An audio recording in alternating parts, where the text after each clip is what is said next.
And my story is a warped one. It was a personal choice that I made at a particular point in time in my life. I had before then been in the banking sector, financial services, and we at the time, fast-paced, leaving financial services and the banking, and went into a construction company to run a part of it, and then went into advertising to run a part of the multimedia business. But at a particular time, you check yourself and say, "Hey, um, all my friends are married. What do I need to do?" Right? And so I decided to take a deliberate decision to slow down on my career path and then build and prioritize relationships. So at the time when I did that, I then had the opportunity to become an administrator for SAP. SAP is a German solutions provider. So I took up a sort of administrative role so that I could just calm down. Um, and that was my stint into technology, But what I did not see coming was that two of my bosses would resign at different intervals. And I made a choice to fill in the gap while we were looking for people to replace them. But in filling the gap, I started to, try and understand what it was that we're doing in technology, how to sell, and all of those things. Did the trainings, and then that was my beginning of my journey into technology.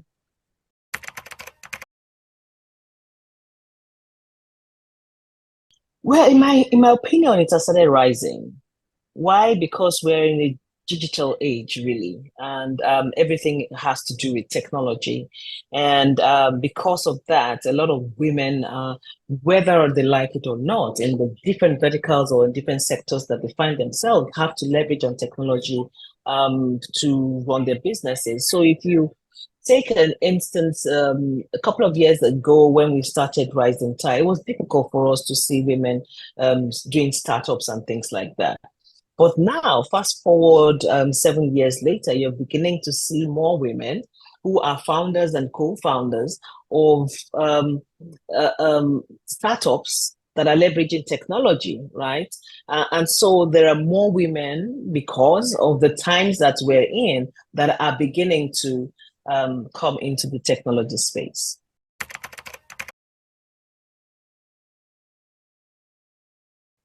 It is worrying, but don't forget that we are at an intersection right now.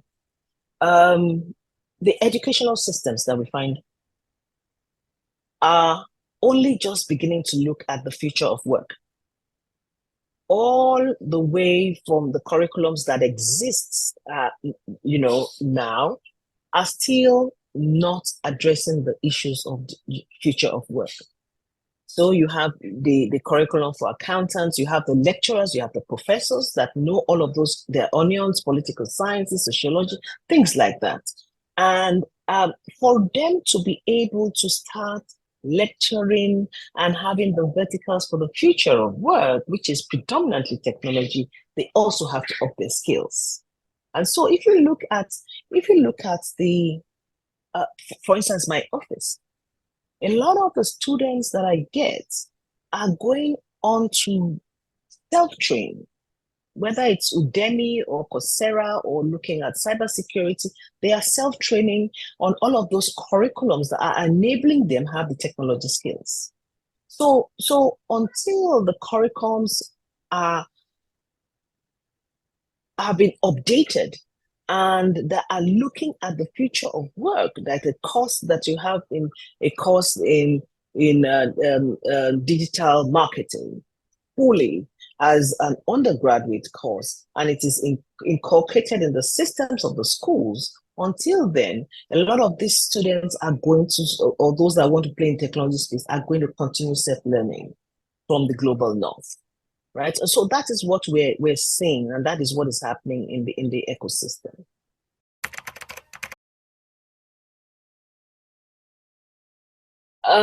This issue about replacing with computers, if you're not ready, it will replace you, right?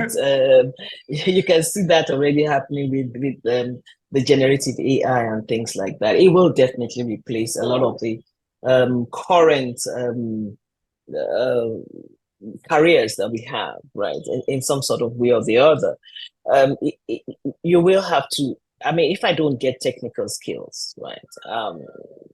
Looking for a PA for a year and or some months, and I can't get the person that has that requisite skills. What am I going to do? I'm going to look into how can my AI help me.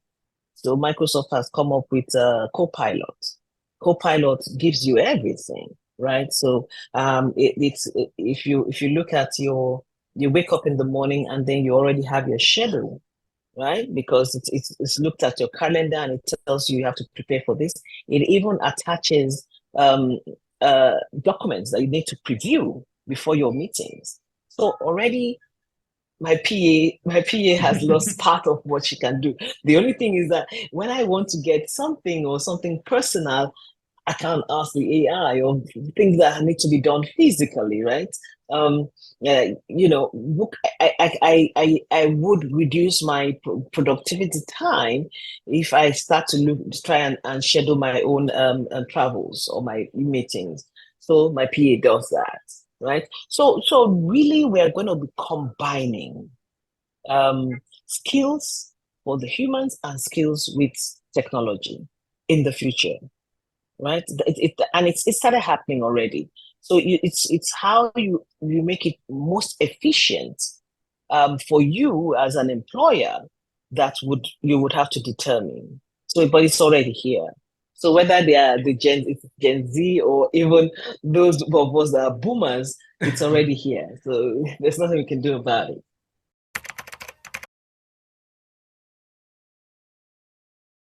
It was way back in 2016, 2017.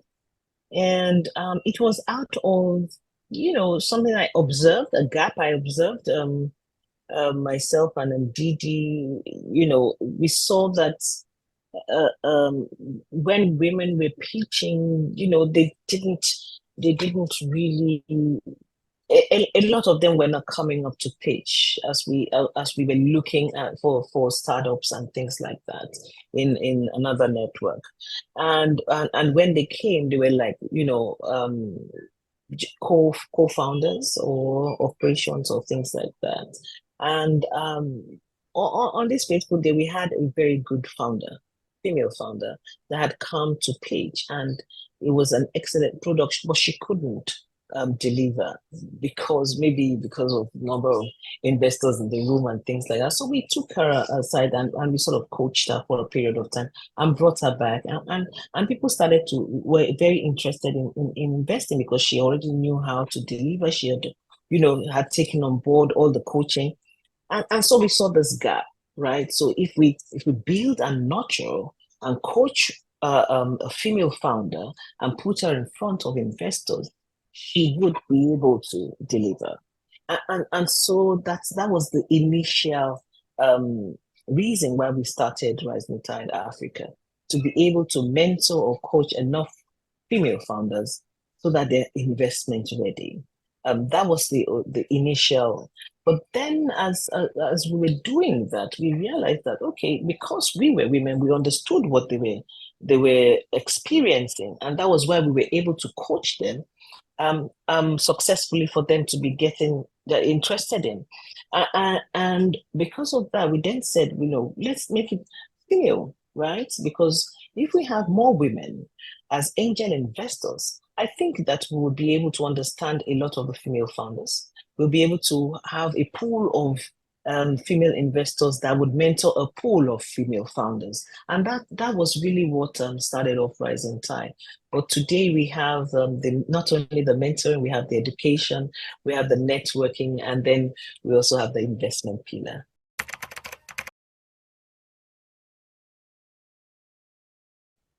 I you this question comes up a lot, but the simple answer is you invest in people, really. We've been doing that in Africa for generations. You invest in people. Um, Somebody brings, one of your cousins brings something, and you says, I have an idea. You give them the money, go start it. You're not looking for the returns really at that point in time. But for angel investing is more structured, and really, when you pitch to me for 7 minutes, I don't know you, right? I'm just trying to understand what it is that you're saying. But you see, it's like you then take the next step. It's like dating. You okay? So let me understand. Okay, I like you. I like what you've said, right? Or I like the spirit. I like your energy, whatever it is. Okay, let's go aside and start discussing.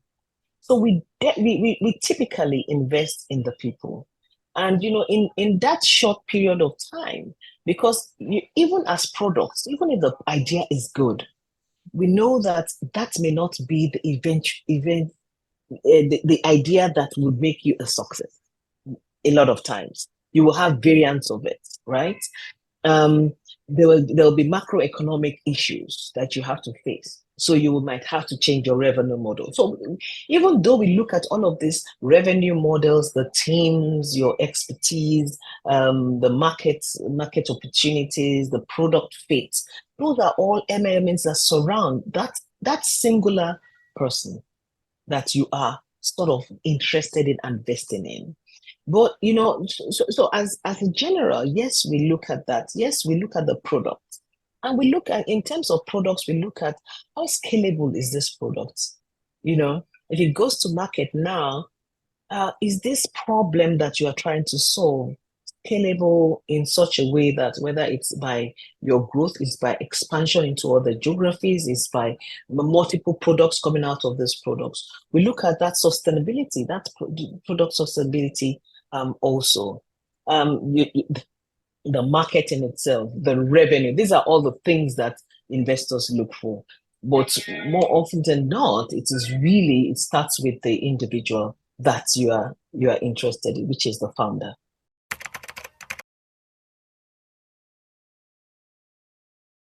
I I got into clean technology circumstance really because I'm on the board of Nigerian Climate Incubation Innovation Center, and that was really what started opening my eyes to the clean space. The type of problems that these founders are solving, the type of things it's very futuristic. But we're not talking about solar here. We're talking about problems that are bound in the rural areas. We're talking about technologies that can solve major problems, and so that was what got me into the clean space.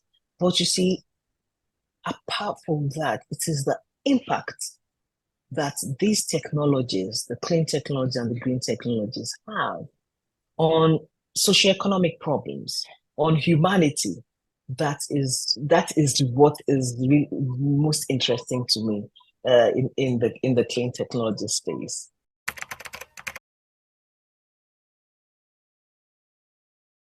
Okay, the goal is that we want to look at clean technology as a vertical, right? So, as angel investors, some people are sector agnostic. Some invest in tech and tech enabled. So, it depends on your investment philosophy. But for the vertical of the clean technology, one of the key things we want to is the sustainability of it, right? Bringing together like minds that looking at a particular sector and a particular space that are trying to solve real problems that are affecting the generation now. And when you talk about, so if you bring the gender into it, you will see that a lot of things that are happening in climate change in itself affects mostly the women. So if we talk about flood, right? They are the ones that are in the homes, they're the ones that are going to clean up, they're the ones that don't have clean water, they're the ones that, if we drill down into it, so if we talk about power or energy or how to cook cleanly and do not affect their health. They are the ones that are in the forefront of all of the impact of climate change. And so that is the way in which it affects the gender. And we're saying that as long as we are able to find solutions, even if it's one solution at a time, we are beginning to extend the livelihood or the lifespan of women. And you understand when they say that, a woman is the is the core of, of generations to Sure. come.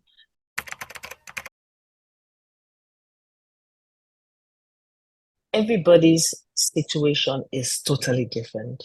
Everybody's path is different. Um, when you put fear or you put money or certain things uh, ahead of your dream, it trifles it, right? And so the key thing is always start, right? You will meet challenges, whether it's sexual harassment, whether it's demographic bias, whether you will meet challenges. It is you, the onus is on you to see how you can surmount those challenges. As an entrepreneur, it's a lonely journey, it's a long journey. And if you don't have this can-do spirit, then you would not go further. A lot of entrepreneurs that we see that are successful, if they share their real stories, you'll be amazed at all of the things that they had to surmount to become successful. So don't think that any little thing is a hindrance. It will come, the hindrances will come, but you have to build yourself the kind of resilience that would make you. And when you talk about entrepreneurship, there's always the element of resilience. So just don't have that fear and that phobia. Just start, and there will be people along the way that would handhold you and will help you.